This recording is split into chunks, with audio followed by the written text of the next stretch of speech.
Hello guys welcome कर मो channel को स्ट्रीट बॉय ब्लॉग्स। आज आप सामने अच्छी गोटे NS 160 ग्रे और व्हाइट कलर रे लुकटा देख पारे केमती अच्छी एपट साइड भी देखी दूसरी। आज या विषय किसी स्पेसिफिकेशन कह जाऊँगी कारण ए गोटे आफ्टर मार्केट एग्जॉस्ट फिट होती आक्राफोबिक्र आउ फॉग लैंप आसेसरीज भल भल आसेसरीज दुटा फिट होती। फॉग लैंप भल high quality fog lamp dual channel मतलब दी प्रकार रही व्हाइट रोचे येलो रोचे व्हाइट रोचे दुटा रोचे। यार मैक्सिमम स्पीड भी भल अच्छी 120 125 एवरेज भी भल अच्छी।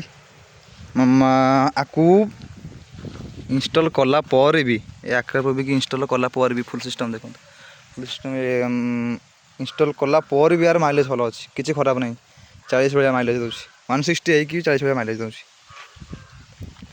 आप टेल लाइट भी मॉडिफाई रेटी थी प्रथम टेल लाइटा से इंस्टॉल होते लुक्सटा भी भल आस यार साउंडटा आपको चेक कर दूँगी देखो साउंडटा यार केमती अच्छी आक्राफोबिक्र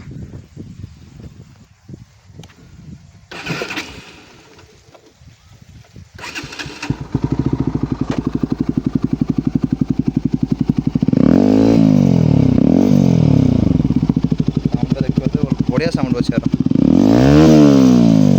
बेसटा भी भल अच्छी।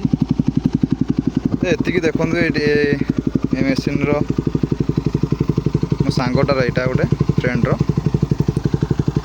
आज आसी आम पाक तो देखिए गोटे ब्लॉगटे बनईदेली आपर गाड़ीटा केमती कौन गाड़ी मेंटेनेंस बहुत कम व्हील डिस्क भी लगी व्हील कवर लगी सब।